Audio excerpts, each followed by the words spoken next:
तर पैसा म्हटलं, की त्याच्या आजूबाजूच्या गोष्टी आल्यात. ती एक इकोसिस्टम आहे. तर तुम्हाला असं वाटेल, की आज मी असा कुठला विषय घेऊन आलोय तुमच्यासमोर, की कुठले उद्योजक तर येत नाहीत ना आपल्या पॉडकास्टला. तर जेव्हा असं मी म्हटलोय, की पैसा आल्यानंतर सर्वांच्या कशा भुवया उंचावल्या. तर त्याच प्रकारे आपण एका वल्ली माणूस या पॉडकास्टमध्ये जशी आपण वल्ली लोकं नेहमी बोलवतो, त्याच प्रकारे आज आपण कॉमर्स या क्षेत्रातला एक वल्ली माणूस बोलवलेला आहे. तर यांनी एक शिवधनुष्य पेललेलं आहे, ज्या संदर्भात आजचा आपला हा पॉडकास्ट आहे, की कुठलीही इकोसिस्टम जी फायनान्शियल सेक्टरमध्ये असेल, त्याला पर्टिक्युलर एक एज्युकेशनल क्रायटेरिया लागतो, बरोबर? जसं तुम्हाला डॉक्टर व्हायचं असेल, तर तुम्हाला नीटची एक्झाम द्यावी लागते. तुम्हाला इंजिनिअर व्हायचं असेल, तर तुम्हाला जी ॲडव्हान्स द्यावी लागते. तसं कॉमर्स या क्षेत्रासाठी जर कोणी म्हटलं, तर आपण की नाही बाबा, सी-एची जी मुलं असतात ना, ते कॉमर्स बॅकग्राऊंडची असतात. पण खरंच हे सत्य आहे का, की सी-ए हा जो पार्ट असेल, तो फक्त कॉमर्सच्याच विद्यार्थ्यांनी करावा? तर यदाकदाचित आज आपला हा जो पॉडकास्ट आहे ना, हा मुलांसाठी देखील असणार आहे आणि त्यांच्या पालकांसाठी देखील असणार आहे. आजच्या या वल्ली माणूस पॉडकास्टमध्ये मी अमोल चव्हाण तुमचं सर्वांचं स्वागत करतो आहे. आज आपल्यासोबत आले आहेत संदीप जैन सर, जे डी-बी-पी अकॅडमीचे संचालक आहेत. गेले 25 वर्षांपासून ते त्यांची अकॅडमी चालवत आहेत. असा एक गाढा एक्सपिरियन्स त्यांच्या मागे आहेत. सो आजचा पॉडकास्ट हा भन्नाट असणार, जो नेहमीच असतो. तर सर, मी तुमचं आजच्या या पॉडकास्टमध्ये स्वागत करतो. नमस्कार. नमस्कार. तर जसं आता अगदी विषयालाच आपण हात घालूयात, की सी-ए म्हटलं, की फक्त कॉमर्सचाच विद्यार्थी.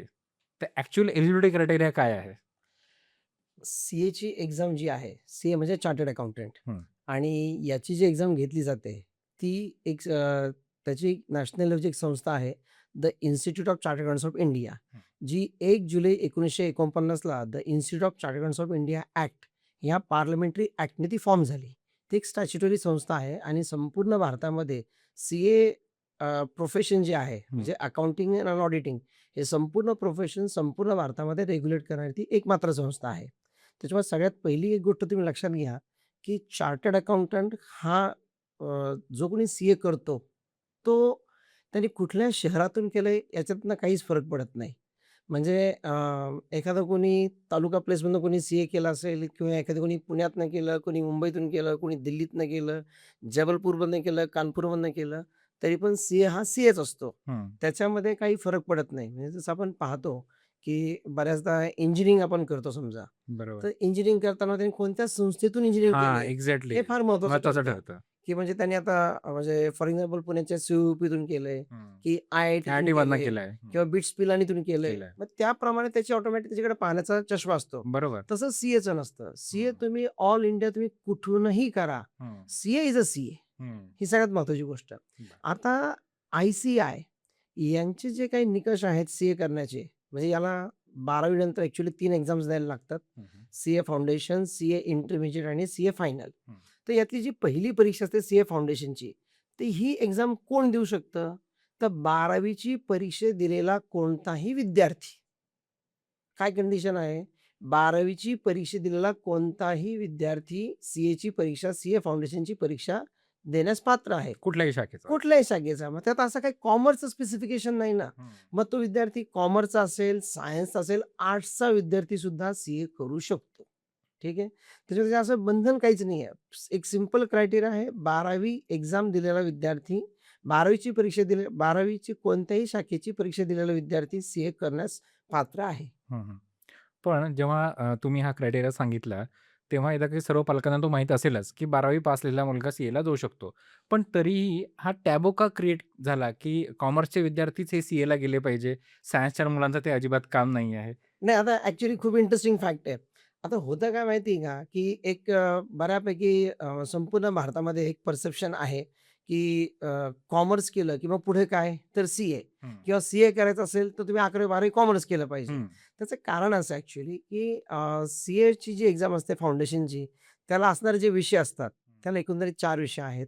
अकाउंट्स, इकॉनॉमिक्स, मॅथ्स आणि लॉ. हं. तर या 4 पैकी 3 सब्जेक्ट्स अकाउंट्स, इकॉनॉमिक्स आणि मॅथ्स हे 3 विषय हे विद्यार्थ्यांना 11वी-12वी कॉमर्समध्ये असतात. बरोबर. त्याच्यामुळे ऑटोमॅटिकली काय होतं, की 11वी-12वी कॉमर्स करणाऱ्या विद्यार्थ्याला या हं, 3 विषयांचा बेस असतो आणि मग हाच बेस त्याला पुढे फाउंडेशनला उपयोगी पडतो. बरं. त्याच्यामुळे 11वी-12वी कॉमर्समधनं फाउंडेशन सीए फाउंडेशन करणं हे रादर ईझी आहे.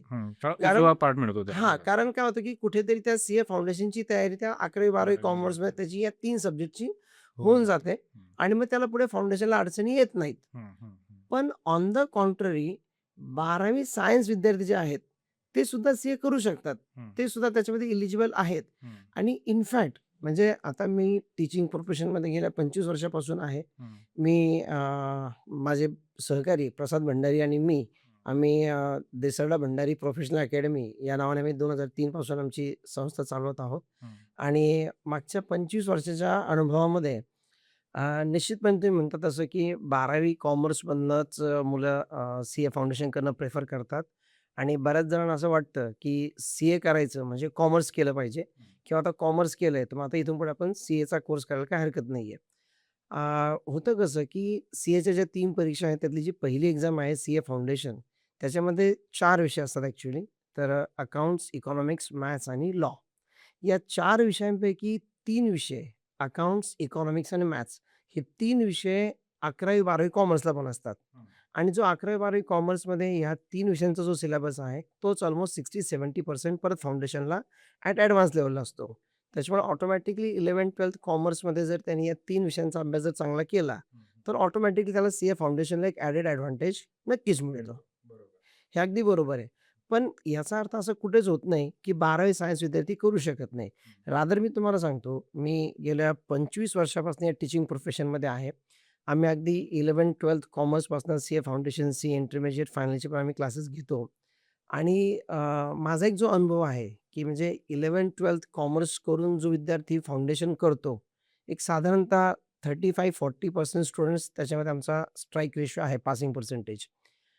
पण 12वी सायन्सकडनं जर कोणी विद्यार्थी येत असेल, तर सगळ्यात पहिली गोष्ट की 12वी सायन्स विद्यार्थी सीए करू शकतो.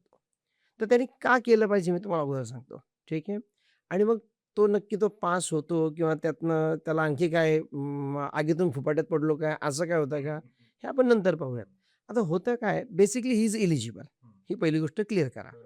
आता 12वी सायन्स विद्यार्थी काय करतो, की 12वी सायन्स विद्यार्थीला म्हणजे त्याला फिजिक्स, केमिस्ट्री, मॅथ्स, बायो हे त्याचे 4 सब्जेक्ट्स असतात.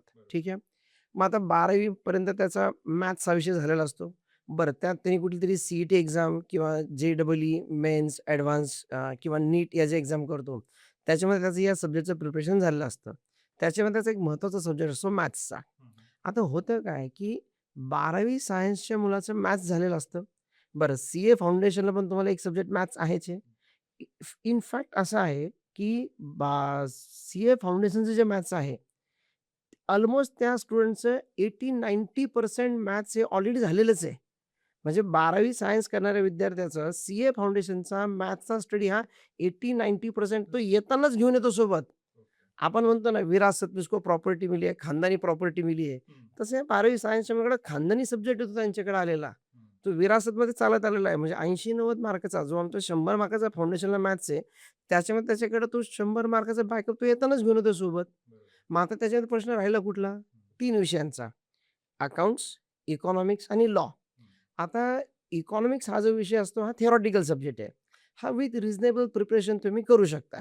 त्यात तो काही फार अवघड विषय नाहीये. मग राहिला विषय कुठला? 2 विषयांचा. एक लॉ आणि अकाउंट्स. त्यातला लॉ हा विषय कॉमर्सवाल्याला पण कुठे असतो? ते सुद्धा तो त्यांना पण नसतोच ना. मग ते सुद्धा ज्यावेळेस फाउंडेशनला येतात, त्यावेळेस सुद्धा ते पहिल्यांदाच ते लॉ पाहतात ना. मग what is contract act, sale of goods act असेल, पार्टनरशिप ॲक्ट असेल, कंपनी लॉ असेल, हे तरी कुठे कॉमर्सवाल्यांना आहे. मग लॉ या सब्जेक्टला दोन्ही ॲट पार आहेत. मग आता विषय राहिला कुठला फक्त? अकाउंट्स. मग आता होतं काय, की सायन्सच्या मुलांना या अकाउंट्सची जाम भीती वाटते, की आपल्याला कारण chartered accountant, CA, chartered accountant याच्या नावातच अकाउंटंट आहे. आणि तो अकाउंटच्या विषयात आपल्याला हे पण येत नाहीये. मग अशा केसमध्ये आपण ह्याच्या नादी कशाला लागायचं सीएच्या? हा जो एक भ्रम आहे, तो तुम्हाला मी सांगतो. बेसिकली अकाउंट हा विषय मुळीच टफ नाहीये. ठीक आहे. गरज काय असते, की जर तुम्ही सीए फाउंडेशन जर येणार असेल, तर तुमची एक बेसिक अकाउंटची व्यवस्थित तयारी व्हायला पाहिजे. ठीक आहे. मग त्या केसमध्ये तुम्ही जर या प्रोफेशनमध्ये येणार असाल, तर बेसिक अकाउंटची तुमची तयारी चांगली व्हायला पाहिजे. त्याच्यासाठी 11वी-12वीचं जे बेसिक अकाउंट आहे, म्हणजे त्यातही 12वीचं नाही, तर 11वीचं अकाउंट जे आहे, ज्याच्यामध्ये बेसिक अकाउंटिंग कन्सेप्ट्स म्हणजे फॉर एक्झाम्पल सांगायचं तर फिक्स असेट म्हणजे काय, करंट असेट म्हणजे काय, लायबिलिटी म्हणजे काय किंवा कॅपिटल काय, ड्रॉइंग्स काय, हे काही बेसिक ज्या टर्म्स यूज केल्या जातात, या टर्म्सचे तुम्हाला एक बेसिक अर्थ माहिती असला पाहिजे.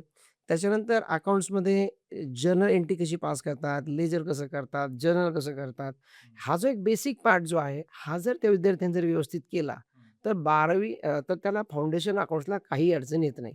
आणि हे जे बेसिक अकाउंट जे आहे, हे करणं फार तर फार 20 दिवसाचं काम आहे. एक्झॅक्टली म्हणजे मला त्यानेही जर त्या विद्यार्थ्यांनी जर समजा, की डेली 2 तास माझ्यासारख्या टीचरवरती जर विश्वास ठेवला आणि 20 दिवस जर त्यांनी 2 तास जर केलं, तर 11वी-12वीचं जे काही बेसिक अकाउंट्स लागतं, ते त्याला फक्त 20 दिवसात करता येतं. 20 दिवसामध्ये तो मुलगा अकाउंट्समध्ये अतिशय व्यवस्थित करायला लागतो. हा माझा आजपर्यंतचा एक्सपिरियन्स आहे. म्हणजे इन फॅक्ट आणि एकदा त्याला ते बेसिक अकाउंट्स एकदा काय माहिती आहे का, तुमची त्या सायन्स विद्यार्थ्याची अकाउंटची ना, एक फक्त नाळ जुळणं गरजेचं आहे आणि ती नाळ जुळायला तुम्हाला 20 दिवस लागतात. ओके. आणि अतिशय सिंपल आहे. कारण होतं काय माहिती आहे का, की 12वी सायन्सचा विद्यार्थी ज्यावेळेस म्हणजे माझा एक एक्सपिरियन्स तुम्हाला सांगतो, की आमच्याकडनं खूप सारे विद्यार्थी आत्तापर्यंत ज्यांनी 12वी सायन्स करून आलेत.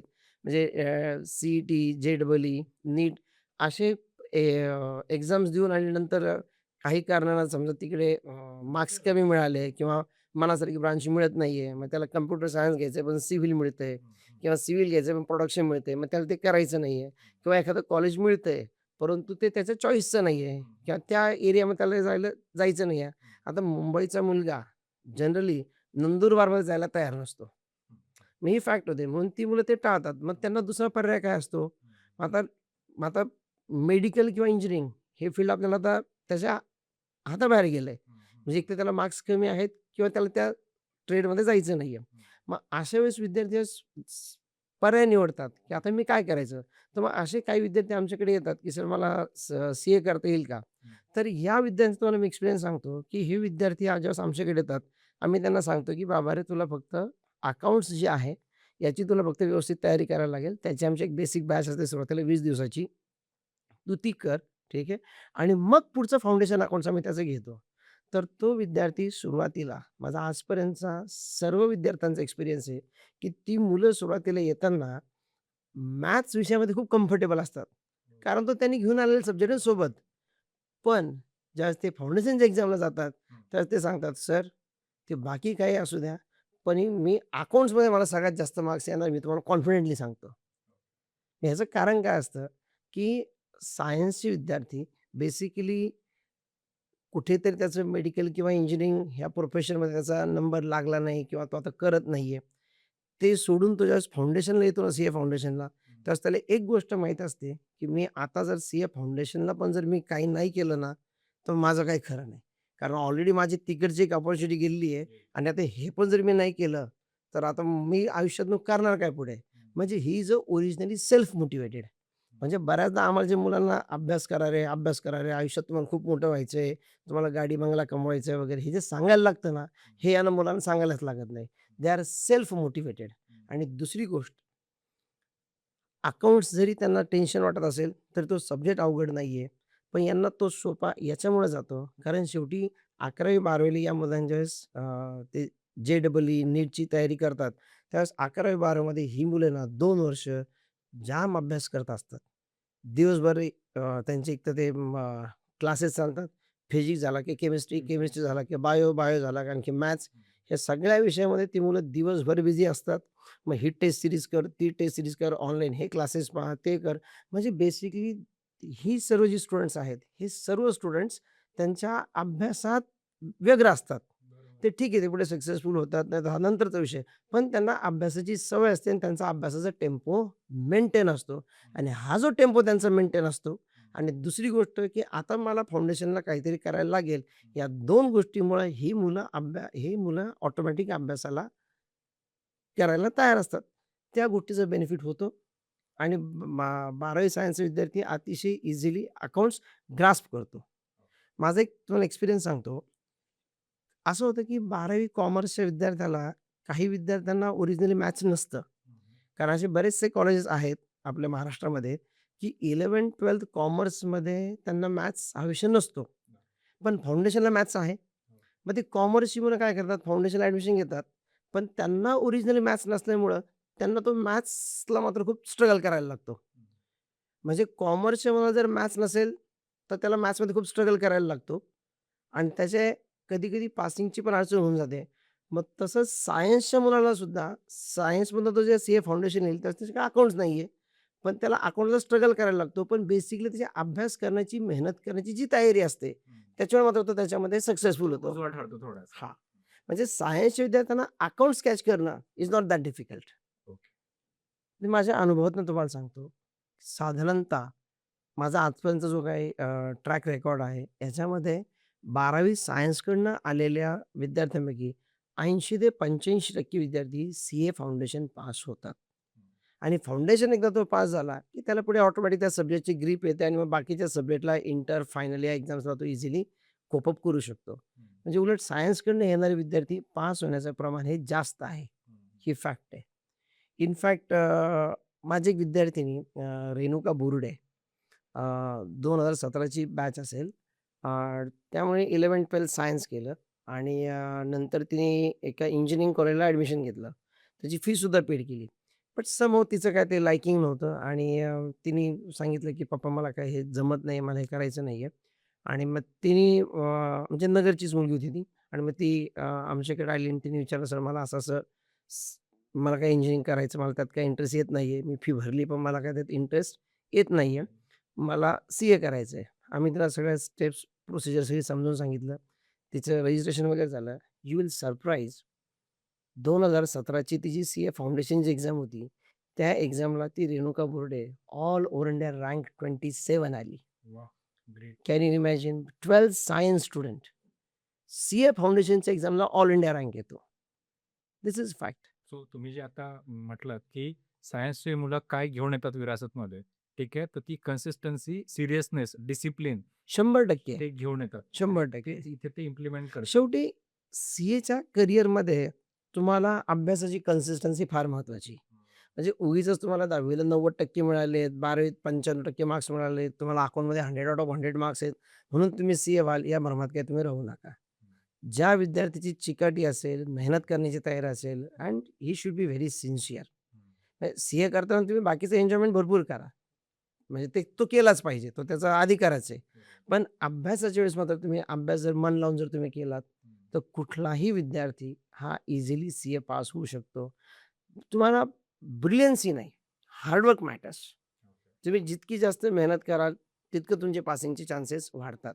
तर तुम्ही 10वी पर्यंत कोणत्या माध्यमातून शिकलात, मराठी माध्यम, इंग्लिश मीडियम, सीबीएसई होतं, की स्टेट बोर्डातून शिकलात. तुम्ही पहिल्या 5 वर्गामध्ये पहिल्या 5 मध्ये आलात, नाही आलात, याच्याने काही फरक पडत नाही. तुम्ही कोणत्या शाळेतनं शिकलात हेही मॅटर नाहीये. The moment you join the profession, you should be very sincere and devoted. That is the only thing. तर जसं तुम्ही बोललात, तर आता थोडासा हा पार्ट आहे ना, एक पालकांची बाजू पण आपण समजून घेऊयात. बरोबर. जे माझ्यासोबत घडलेलं आहे, बरोबर. की इंजिनिअरिंग आणि मेडिकल भरपूर स्कोप आहे.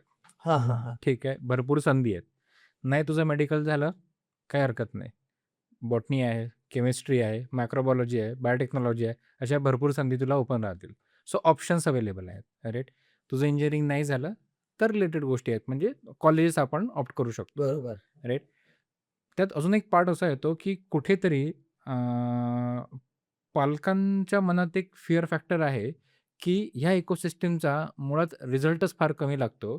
खूप अभ्यास आहे, राइट. तो हा क्रिएट झाला एक टॅबू आहे का, की एक फिअर फॅक्टर आहे का, की नाही सीए फार तसं बघितलं तर अवघड आहे. हे आपलं काम नाहीये. ठीक आहे. तू इकडे जा. सो असे काही पालक जेव्हा तुमच्यासोबत येतात, तर असं काही डिस्कशन झालं आहे का? तुम्ही फार चांगला मुद्दा घेतलात बरं का, की म्हणजे सीएचा रिझल्ट फार कमी लागतो वगैरे. म्हणजे अगदी याच्यामध्ये काहींचं परसेप्शन असं आहे, की सीएचा रिझल्ट अगदी 1 किंवा 2% लागतो. ती फॅक्ट इट वॉज अराउंड 2000 किंवा त्याच्या अगोदरची ती फॅक्ट होती. परंतु आज तसं नाहीये. एक साधारणतः 15 ते 20% रिझल्ट सीएचा लागतो. ठीक आहे. आता बेसिकली रिझल्ट कोण देतं? हा तुम्ही एकदा नीट व्यवस्थित समजून घ्या मुद्दा. नॉर्मली होतं काय आपल्याकडं, की 10वीचा रिझल्ट लागला, की 70-75% पेक्षा जास्त मार्क्स मिळाले, की बाय डिफॉल्ट 90-95% मुलांचं एक ठरलेलं असतं, की आपल्याला सायन्स करायचं आहे. म्हणजे सायन्स करून नंतर मग पुढे मेडिकल करायचं इंजिनिअरिंग करायचं हा नंतरचा विषय. पण ते बाय डिफॉल्ट ते सायन्सला जाणार. बरोबर. मग कॉमर्सला येणारी लोकं कुठली? हं. 60, 65, 70, 75चं गाभाळ जे आहे, ते कुठे येतं सगळं? कॉमर्स. कॉमर्समध्ये. बरोबर. मग ह्या कॉमर्समधनं हे 70-75% दिवटे आपण ज्याला म्हणूयात, ठीक आहे. 70-75% मार्क्स ज्यांनी मिळवलेत, असे विद्यार्थी कॉमर्समध्ये येतात हं. आणि ते कॉमर्समध्ये आल्यानंतर सीए सीए होतात. होतात. बरोबर आहे का? हं. म्हणजे सीए होणाऱ्याचं पर्सेंटेज काय आहे? 10वीचं 70 ते 75. बरोबर. मला स्वतःला 60% मार्क होते. हं. बरोबर आहे का?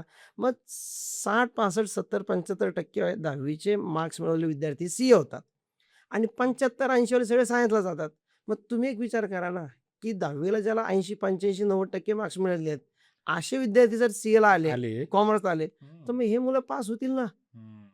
आणि आजची फॅक्ट अशी ॲक्चुअली, की बरेचसे विद्यार्थी 90-95% मार्क्स मिळाले, तरी पण ते कॉमर्स प्रिफर करतात आणि त्याच्यामुळे आता जो सीएचा रिझल्ट आहे, तो खूप चांगला इम्प्रूव्ह झालेला आहे. हो. ओके. मागच्या 10 वर्षामध्ये सीए फायनलचा निकाल जो आहे, हा कन्सिस्टंटली 15-20% रेंजमध्ये आहे. बरं. जो सीए इंटरचा अराउंड 20-25% आणि सीए फाउंडेशनचा अराउंड 25% to 30% रिझल्ट आहे. हं, हं. त्याच्यामुळे याच्यात काही आता अर्थ नाहीये, हं. की रिझल्ट फार कमी लागतो, हं, हं. असं नाहीये. हं. दुसरी गोष्ट तुम्ही सांगितली, की त्याला स्कोप म्हणजे सायन्समधनं नाही मेडिकल झालं, तर मग त्याला काय फार्मसी करता येईल, बॉटनी करता येईल आणि तुम्ही जे काही सांगितलं त्याला बराच स्कोप आहे.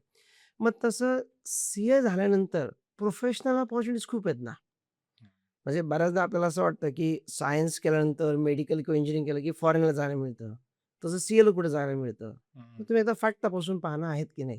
हं, हं. आता सीएमध्ये काय अपॉर्च्युनिटीज तुम्हाला? सीए झाल्यानंतर बेसिकली 2 पार्टमध्ये डिव्हाईड होतं तुमचं करियर.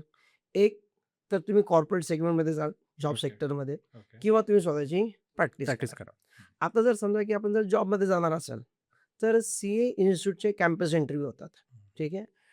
भारतामध्ये प्रत्येक एक्झाम झाल्यानंतर भारतामध्ये साधारणतः 20 ठिकाणी सीएचे कॅम्पस इंटरव्ह्यू होतात. ठीक आहे. जे सीए इन्स्टिट्यूट स्वतः कंडक्ट करतात. कंडक्ट करते. मग त्या ठिकाणी ज्या कंपन्या येतात इंटरव्ह्यू घेण्यासाठी हं. आणि फ्रेश चार्टर्ड अकाउंटंट येतात. आता याच्यामध्ये ना एक बेसिक कंडिशन असते, की जी कंपनी त्या ठिकाणी इंटरव्ह्यू घ्यायला येणार आहे, त्यांना एक बाइंडिंग आहे त्यांच्यावरती, की जर त्या रिक्रुटमेंट प्रोसेसमधनं त्यांनी जर एखादा फ्रेश सीए जर सिलेक्ट केला, हं, हं. तर मिनिमम पॅकेज शुड बी ₹10,00,000 हे हो. तुम्हाला द्यायला लागेल. म्हणजे सीए झाल्यानंतरचं बेसिक पॅकेज किती आहे? 10. ₹10,00,000 आहे. आणि आत्ताचे रिसेंटली माझ्या एका ठिकाणी वाचण्यात आलं, की जवळ-जवळ 8,500 कंपन्या म्हणजे 8,500 जॉब्स होते हं, हं. आणि त्या ठिकाणी सीए रिक्रूट झाले 5,800 म्हणजे मिळालेच फक्त 5,800. ओके. म्हणजे सप्लाय व्हॅकन्सी किती डिमांड. आहेत? हं. 8,500 आहेत आणि रिक्रूट किती झालेत? म्हणजे आलेच किती आलेच फक्त? किती मुळात? 5,800. हं.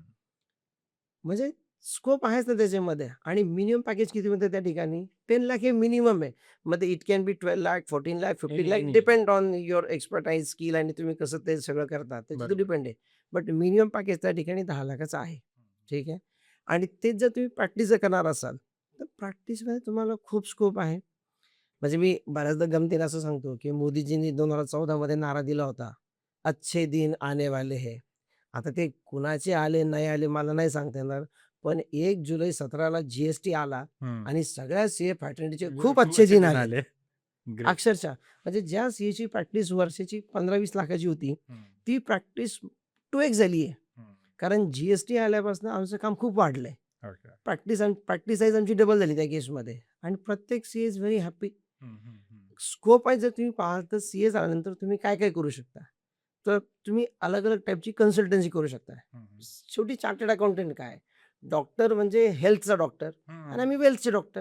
हं, हं, हं. पैशासंबंधित जे काय असेल ते हं. सगळ्याचे जे काही फायनान्शियल्स आहेत ते हं, सगळे हं. चार्टर्ड अकाउंटंट पाहतो. त्याच्यामध्ये स्कोप वाईज तुम्हाला इन्कम टॅक्स सर्व्हिस आहे. हं, हं. ठीक आहे. भारतामध्ये जन्मलेल्या व्यक्तीला मृत्यू आणि इन्कम टॅक्स हा अटळ आहे. बरोबर. त्याला तो भरायलाच बराच लागणार आहे. लागणार. बरोबर आहे का? मग तो भरत असताना तो किती व्यवस्थित भरला गेला पाहिजे. म्हणजे तुम्ही जे काही इन्कम कमवता, ते विथिन 4 कॉर्नर ऑफ लॉमध्ये त्याचं हं. व्यवस्थित मांडणीकरण करून आणि त्याच्यातनं जे काही लॉमध्ये ज्या काही प्रोव्हिजन्स दिल्या आहेत, त्याचा यूज करून तुम्ही मिनिमम टॅक्स कसा भरू शकता किंवा त्या ज्याचे अलग-अलग प्रोव्हिजन्स आहेत, त्यांचं बेनिफिट तुम्ही कसा कसं जास्तीत घेऊ जास्त घेऊ शकता? शकता. हं, हं, हे हं. समजून सांगण्याचं काम सीए तुम्हाला करतो. हं. That is very good consultancy. ठीक आहे. त्याच्यानंतर ऑडिट सर्व्हिस जे आहे. ऑडिट सेगमेंट म्हणजे काय, की जे काही तुमचे व्यवसाय तुम्ही करता, त्याचं जे काही तुम्ही अकाउंटिंग करता, हं, मग केलेलं अकाउंटिंग जे आहे, ते सगळं बरोबर आहे की नाही आहे. हं, हं, म्हणजे तुम्ही इयर एंड जे काही ट्रायल बॅलन्स बनवता, हं, ज्याला मराठीत आपण 23 पत्रक म्हणतो, ठीक आहे.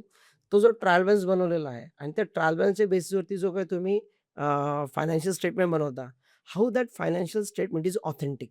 ओके. त्याच्यावरती चार्टर्ड आपला ऑडिट करून ते स्वतःचा रिपोर्ट देतो आणि त्या ऑडिट रिपोर्टवरती हं, शेअर होल्डर्स ट्रस्ट करतात. हं, तुम्हाला एक किस्सा सांगतो. 1 जुलै 17ला आपल्याकडे जी-एस-टी आला. बरोबर. ठीक आहे.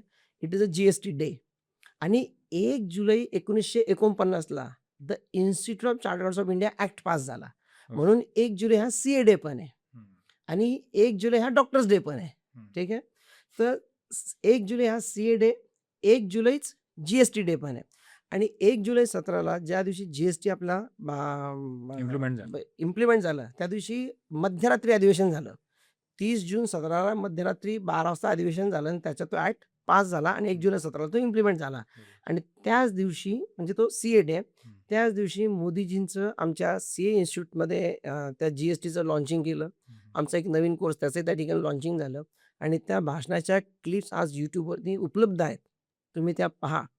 मोदीजींनी त्याच्यामध्ये एक वाक्य असं सांगितलंय, की चार्टर्ड अकाउंटंटनी जी सही केलेली आहे, हं, म्हणजे चार्टर्ड अकाउंटच्या सहीमध्ये जी पॉवर आहे, हं, ती देशाच्या पंतप्रधानांच्या सिग्नेचरमध्ये सुद्धा नाहीये. बरोबर.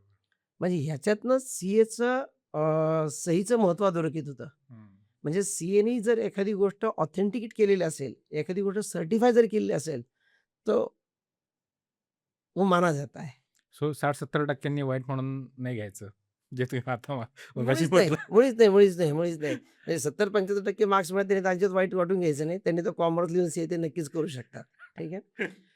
तर इन्कम टॅक्सचा एक स्कोप आहे. हं, त्याच्यानंतर एक प्रोजेक्ट फायनान्स म्हणून पण याच्यामध्ये एक आहे विषय. हं, हं, प्रोजेक्ट फायनान्स म्हणजे काय असतं, की तुमचा एखादा क्लायंट आहे, ठीक आहे आणि त्याला त्याच्या व्यवसायासाठी कर्ज घ्यायचं आहे. आता तुमचा व्यवसाय खूप चांगला आहे, तुमच्याकडे बिझनेस स्किल्स खूप चांगले आहेत आणि तुम्हाला बिझनेससाठी 5 करोडचं लोन पाहिजे. म्हणून उद्या जर तुम्ही स्टेट बँकेत जर गेलात आणि तुम्ही त्यांना सांगितलं, की "साहेब माझा बिझनेस खूप चांगला आहे, असा आहे, मला एक ₹5 कोटी लोन द्या." तर तो बँक मॅनेजर लगेच देणार नाही ना. तो तुम्हाला काय विचारणार आहे, की "ठीक आहे, तुला 5 कोटी मी 25 कोटी देतो. हं, पण तू मला आधी सिद्ध करून दाखव, की माझ्याकडनं घेतलेले पैसे हं, तू तुझ्या व्यवसायामध्ये कसे वापरणार हं, आणि त्यातनं तुझा प्रॉफिटॅबिलिटी, तुझा व्यवसाय कसा ग्रो करणार, हं, तुझं इन्कम त्यातनं कसं जनरेट होणार आणि हं, त्या जनरेट केलेल्या इन्कममधनं व्याजासहित आमची परतफेड पुढच्या 5 वर्षात कसं करणार, हं. याचा मला एक प्रोजेक्ट करून दाखव ना." बरोबर, मग आता बरोबर. त्या व्यावसायिकाला तो प्रोजेक्ट रिपोर्ट थोडी ना करता येतो. मग तो शेवटी कुठे येतो?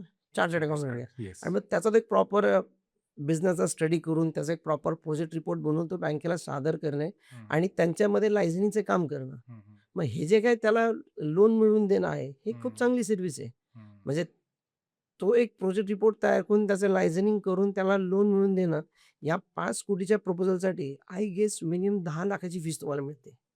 मग वर्षभरामध्ये तुम्ही जर फक्त एक 5-7 प्रोजेक्टवरती जर काम केलं, तर you just imagine what is your size of your revenue.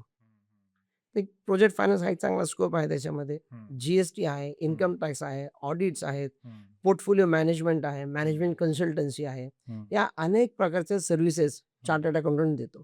Okay. So जसं तुम्ही म्हटलात, की आता सायन्स मुलं काहीतरी विरासतमध्ये घेऊन येतात, राइट? आपण फाउंडेशनबद्दल बोललो. बरं. आपण कन्सिस्टन्सीबद्दल बोललो, आपण डिसिप्लिनबद्दल बोललो, आपण सेल्फ मोटिव्हेशनबद्दल बोललो, राइट? पण सीएमध्ये अकाउंटिंग आणि लॉजिकल रिझनिंग जे की सायन्सच्या मुलांमध्ये थोडं उजव बघितलं जातं. सो याचा कसा संबंध तुम्ही आतापर्यंत अनुभवलेला असेल? नाही कसं आहे माहिती आहे का, की शेवटी तुम्ही प्रोफेशनल कोर्सला जरी ज्यावेळेस येता, हं, हं. तर यू शुड हॅव सम सम तुम्हाला आतून एक थोडंसं काही ते एक ॲडिशनल इनबिल्ट टॅलेंट आपण ज्याला म्हणतो, ते थोडंफार तुमच्यात असायला लागतं. बरं. ठीक आहे.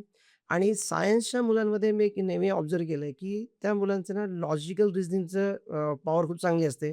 कारण शक्यतो ते केमिस्ट्री सब्जेक्टमध्ये कुठल्याही केमिकलमध्ये काय टाकले, की त्याची रिएक्शन काय होते? मग ही अशीच का होते? मग त्यात आणखी टाकलं तर काय होईल? हे टाकलं तर काय होईल? ओके. याला खालून जाळच दिलं तर काय होईल? मग हं, ही हं. त्यांची विचार करण्याची क्षमता किंवा ते तसे प्रयोग करून पाहतात. किंवा मॅथ्समध्ये त्यांचं बऱ्याचदा लॉजिक चांगलं डेव्हलप झालं असतं. कारण हं. ज्या लेव्हलचं मॅथ्स सायन्सची मुलं करतात ना, हां. त्या लेव्हलचं मॅथ्स कॉमर्समध्ये फाउंडेशनमध्ये पण नाहीये. नसतं. बरं. त्याच्यामुळे त्यांचं लॉजिक खूप चांगलं डेव्हलप हं, झालेलं असतं. हं, त्याच्यामुळे ह्या मुलांचं मी खूप चांगलं ऑब्झर्व्ह केलेलं हं, की हे मुलं जस्ट अकाउंट सब्जेक्ट करतात. हं, जस्ट आम्ही त्यांना कन्सेप्ट शिकवतो, जस्ट त्यांना अकाउंटिंग कसं करायचं, तो हं, चॅप्टरमध्ये क्वेश्चन्स कसे सॉल्व्ह करायचे, जस्ट हं, त्यांना आम्ही शिकवतो. त्यावेळेस ती मुलं आहे ना, त्यांच्या डोक्यात ते कंटिन्यू चालू असतं, हं, की नाही यार हे असं झालं तर काय होईल, ते तसं झालं तर काय होईल, आणि त्यातून ह्या ज्या शंका जास्त ती मुलं विचारतात ना, त्यावेळेस तो सब्जेक्ट आणखी जास्त क्लिअर होतो. हं. म्हणजे कॉमर्सची मुलं तुम्हाला शंका जास्त विचारणार नाही. पण जो सायन्सचा मुलगा हा ऑल्वेज क्युरियस असतो आणि जो शंका विचारतो ना, त्याच्याच कन्सेप्ट क्लिअर होतात. ओके. जी मुलं काहीच विचारत नाही ना, ते तुम्हाला ॲज इट फक्त ॲक्सेप्ट करतात. हं, they are your fan followers. हं, हं, मी त्यांना असं म्हणेल. परंतु सायन्सची मुलं कायम क्युरियस असतात. ते प्रश्न विचारतात. हं, "सर हे असं केलं तर असं का केलं? मग त्या हं, प्रॉब्लेममध्ये आपण असं केलं होतं. मग याच्यात नेमका फरक काय आहे? हं, आम्हाला हं, तर काहीच हं, दिसत नाहीये." हं, हं, मग हं, त्याला ते दाखवून द्यायला लागतं. पण हे जे ते विचारतात ना, ही हं. विचारण्याची क्षमता ज्यावेळेस मुलामध्ये डेव्हलप होते, okay. That is what the success point. म्हणजे समजून घ्यायचं की हा विद्यार्थी पुढे नक्कीच चमकणार आहे. सक्सेस चमकणार. ओके. आता आपण म्हणतोय की फाउंडेशन. सो आता फाउंडेशनचा पेपर पॅटर्न कसा असतो? किती सब्जेक्ट, किती मार्काचे आणि काय पासिंग क्रायटेरिया असतो? कारण की हा प्रश्न मी का विचारतो आहे, कारण अजून एकदा समाजाकडे जाऊ आपण. हां. त्या पालकांकडे जाऊया. ठीक आहे.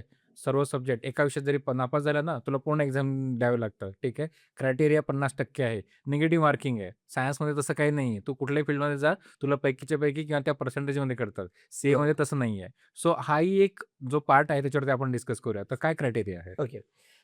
बेसिकली सी-ए फाउंडेशनला 4 विषय आहेत. हं, अकाउंट्स, लॉ, इकॉनॉमिक्स आणि मॅथ्स. बरोबर. ठीक आहे. आता हे जे 4 विषय आहेत, प्रत्येक विषय हा 100 मार्काचा असतो. हं, अशी एकूण 100 × 4 400 मार्काची परीक्षा असते. आता याच्यामध्ये जे 2 विषय आहेत, अकाउंट्स आणि लॉ, हं. हे पूर्णतः सब्जेक्टिव्ह पेपर्स आहेत. ओके. म्हणजे 100 मार्काचा पेपर असणार आहे आणि त्याच्यामध्ये तुम्हाला 1 मार्क, 2 मार्क, 5 मार्क, 8 मार्क, लिहायचं. 10 मार्क याच्यामध्ये करेक्ट. अकाउंटचे प्रॅक्टिकल क्वेश्चन्स असतील किंवा लॉमध्ये तुम्हाला केस स्टडीज असतील, हं, आन्सर द फॉलोइंग वगैरे असेल. ठीक आहे. पूर्ण तुम्हाला क्वेश्चन तो पेपर सॉल्व्ह करायचा आहे. हं. इकॉनॉमिक्स आणि मॅथ्स हा जो 100-100 मार्काचा पेपर आहे, हा पूर्णतः एम-सी-क्यू फॉर्मॅट आहे. बरं. Multiple choice question. क्वेश्चन. म्हणजे ऑब्जेक्टिव्ह स्वरूपाचे 100 क्वेश्चन्स असतात. त्या प्रत्येक क्वेश्चनला तुम्हाला 4 पर्याय दिलेले असतात आणि हं, त्यातला जो करेक्ट असेल, तो तुम्हाला त्या ठिकाणी सिलेक्ट करायचा आहे. हं, थोडक्यात कोण बनेगा करोडपती, हं, असा हा विषय आहे. हं, आता याच्यामध्ये काय होतं, की तुम्ही एखादा प्रश्न सॉल्व्ह केला आणि तो जर बरोबर असेल, तर तुम्हाला 1 मार्क मिळतो. हं, पण जर चुकला, हं. तर त्याच्यामध्ये निगेटिव्ह मार्किंग सिस्टम आहे. हां. तर एक क्वेश्चन जर तुमचं आन्सर जर चुकलं, तर 0.25 तुमचं मार्क्स निगेटिव्ह होतात. बरोबर. म्हणजे 4 क्वेश्चन जर तुमचे चुकले, तर तुमचा 1 मार्क जातो. निगेटिव्ह मार्किंग सिस्टम आहे त्याच्यामध्ये. ठीक आहे. तर हे कशामध्ये तुमचं इकॉनॉमिक्स आणि मॅथ्समध्ये आहे. मॅथ्समध्ये. ठीक आहे. हं. आणि मॅथ्स जो आहे ना, तो आपण त्याला मॅथ्स म्हणतो, परंतु ॲक्चुअली तो mathematics, statistics end logical reasoning okay. असा तो पेपर आहे. 40 हं, मार्काचा मॅथ्स, 40 मार्काचा स्टॅटिस्टिक्स आणि 20 मार्क्सचं लॉजिकल रिझनिंग हं. असा तो पेपर आहे. इकॉनॉमिक्स आणि मॅथ्सचा पेपर हा 2 तासांचा असतो आणि अकाउंट्स आणि लॉचा पेपर हा 3 तासांचा असतो. बरं. अशी टोटल 400 मार्काची एक्झाम्स. आता याच्यामध्ये पासिंग कंडिशन कशा असतात? म्हणजे सी-एच्या म्हणजे फाउंडेशन, इंटर, फायनल तीनही लेव्हलला एक बेसिकली पासिंग कंडिशन किंवा ज्याला आपण असं म्हणूयात, की जस्ट पेरेंट्स म्हणतात ना, की सी-एमधील मुलं लवकर मुलं पासच होत नाहीत. हो. तर ते नेमकं कुठे अडकतात? हं. तर तो तो नेमका गॅप काय काय आहे? आहे? म्हणजे हं, तो जो काय आहे, आमची सिस्टम जी बनलेली आहे. हं, ठीक आहे. It is what passing condition म्हणजे काय? त्याच्यात 2 बेसिक कंडिशन असतात, की प्रत्येक सब्जेक्टला तुम्हाला 40 मार्क्स मिळायला पाहिजेत. हं. पण ॲग्रीगेटमध्ये तुमचा 50% झाला पाहिजे. बरं. प्रत्येक विषयात 40 मार्क्स तुम्हाला मिळायला पाहिजे. पण टोटल मात्र तुमची ओव्हरऑल टोटलच्या संपूर्ण मार्कांच्या 50% मिनिमम हे असायलाच यायला पाहिजे. पाहिजे. हं, से फॉर एक्झाम्पल आता हे जे 4ही विषय आहेत, हं, या प्रत्येक विषयात तुम्हाला 45, 45, 45, 45 मार्क्स मिळाले. हं. म्हणजेच टोटल किती झाली 180. बरोबर. आता कंडिशन काय पाहिजे, की प्रत्येक सब्जेक्टला मिनिमम 40 मिळायला पाहिजे. हं. आता तुम्हाला किती आहेत प्रत्येक सब्जेक्टला 45, 45, 45 आहेत. 190. ठीक आहे. हं, तर म्हणजे तुम्ही पहिली कंडिशन तुमची फुलफिल झाली. हं, तुम्हाला प्रत्येक सब्जेक्टला 40 आहात म्हणून you are subject wise you are pass. हं, पण टोटल तुमची झाली 180. हं, ठीक आहे. आता फाउंडेशनची एक्झाम कितीची आहे? 400 मार्कांची आहे. हं. मग 400 मार्काचे 50% किती होतात? 200. 200. मग तुमची टोटल किती आली आहे? 180. म्हणजे तुम्ही सब्जेक्ट वाईज पास झाला मिनिमम 40 पण हं, ॲग्रीगेटला तुम्हाला 50% नाही येत ना. हं, त्याचे 200 यायला पाहिजे. त्या ठिकाणी किती आले तुमचे 180 आले. हं. मग या केसमध्ये स्टुडंट सब्जेक्ट वाईज पास होतो, पण ॲग्रीगेटला फेल होतो आणि त्याच्यामुळे त्याला सगळे सब्जेक्ट हे परत द्यायला लागतात. हं, हं. परत द्यायला लागतात. म्हणजे होतं काय, की सी-एची एक्झाम वर्षातून 3दा असते. ओके. जानेवारी, मे आणि सप्टेंबर. बरं.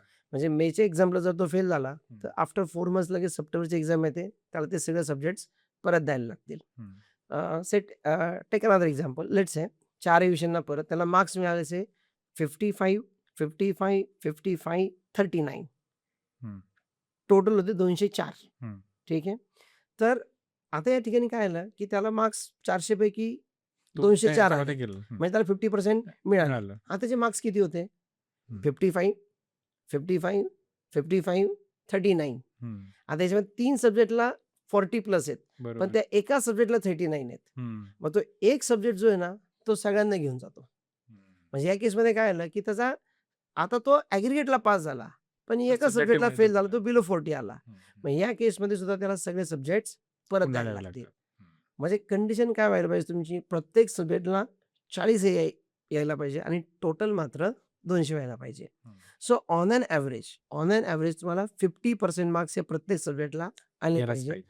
परंतु जनरली मुलांचा एक पॅटर्न सांगतो अभ्यासाचा कसा असतो. हं, अ, काही मुलांना इकॉनॉमिक्स सब्जेक्ट चांगला जमतो, काहींना लॉ चांगलं येतं, काहींचं मॅथ्स स्ट्रेंथ असते, काहींची अकाउंट स्ट्रेंथ असते. हं. तर अशी मुलं जनरली आम्ही एक पाहतो, की 2 सब्जेक्टला तो 60 प्लसची तयारी ठेवतो, की या 2 सब्जेक्टला 60 प्लस यायलाच पाहिजे हं. आणि बाकी 2 सब्जेक्टला मिनिमम 50 हे यायला पाहिजे. म्हणजे अगदी ॲव्हरेज स्टुडंटबद्दल बोलतोय मी हे. म्हणजे तो बरोबर एक 210, 215, 20 मार्काची टोटल करून ठेवतो.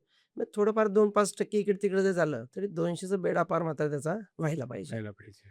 बरं. म्हणजे प्रत्येक सब्जेक्टला 50च आले पाहिजे असं नाहीये. हं, एखाद्या सब्जेक्टला 40-42 दिला तरी चालतात. हं. पण सब्जेक्ट तुमचा 2 सब्जेक्टला मात्र परफॉर्मन्स हा अबोव्ह 60 हा असला पाहिजे. ओके. सो इथे फार महत्त्वपूर्ण प्रश्न मला विचारायचा आहे, की अ, जेव्हा हे सर्व आपण प्लॅनिंग करतो, तेव्हा तुमच्या ह्या पूर्ण 25 वर्षाच्या करिअरमध्ये अ, काय जिंकतं? हार्डवर्क जिंकतात की स्ट्रॅटेजी जिंकते? नाही बेसिकली तुम्हाला हार्डवर्क लागतं हं, आणि एक्झामच्या अगोदर थोडी स्ट्रॅटेजी लागते. हं. कारण शेवटी एक एक्झाम स्ट्रॅटेजी हा प्रकार असतोच त्याच्यामध्ये. ओके. हां, तर कसं आहे की शेवटी सी-एच्या एक्झामचा पेपर तुम्ही प्रिडिक्ट नाही करू शकत. ओके. म्हणजे याचा कसा आहे फिक्स पॅटर्न नसतो, की म्हणजे या चॅप्टरला 10 मार्काचं येईल, याला 5 मार्काचं येईल, याला 15 मार्काचं येईल, असं काही प्लॅनिंगमध्ये नसतं. हं, हं. हां, परंतु एक साधारणतः एक मागच्या एक 5-6 अटेम्प्ट जर आपण जर ट्रेंड पाहिला, तर एक हं. साधारणतः कुठल्या टाइपचे क्वेश्चन्स येतात, हं, हं. साधारणतः कुठल्या चॅप्टर जास्त वेटेज आहे, याचं एक हं, थोडंसं आपण एक प्रॉपर एनालिसिस केलं पाहिजे, हं, हं, की हं. साधारणतः मागच्या अटेम्प्टला काय आलं होतं, त्याच्या आधी काय आलं होतं, त्या हं, हं. अनुषंगाने यावेळेस काय अपेक्षित आहे. आता त्याचं काय हा सगळा म्हणजे ट्रायल एंड एररच आहे.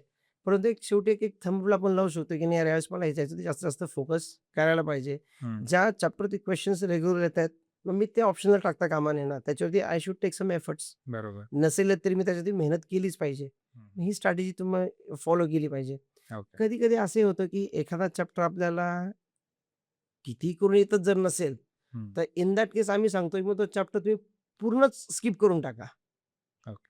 आणि त्याच्यात जो वेळ घालवणार आहात, तो वेळ तुम्ही दुसऱ्याच चॅप्टरला लावा, जिथनं हं. तो तुमचा जास्त परफेक्ट कव्हर होईल. होईल. ओके. शेवटी काय तुम्हाला प्रत्येक पेपरला काय 100 पैकी 100 येणार नाहीयेत किंवा एकाच चॅप्टरवरती काय सगळा 100 मार्काचा पेपर पेपर येणार येणार नाहीये. नाही. अगदी सो बरोबर. You have to take some calculative risk हं, सम टाईम. हं, हं, हे हं, परत कुणासाठी? ॲव्हरेज स्टुडंटसाठी. हं. म्हणजे 60% माझा ॲव्हरेज. पहिला कंडिशन काय आहे, की तो पास झाला पाहिजे. बरोबर. रँकर स्टुडंटनी तर मग ते सगळंच केलं पाहिजे त्याने. आता यामध्ये अजून एक असा एक प्रश्न मला विचारावासा वाटतो, की अं, जसं म्हणतो, की फाउंडेशनमध्ये किंवा सी-एच्या जर्नीमध्ये अटेम्प्ट्स आणि फेल्युअर येत राहतात. हां. बरोबर, ठीक आहे.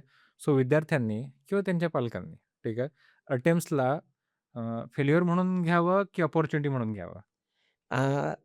सी-एचा लाँग फॉर्मच कमा घेणे.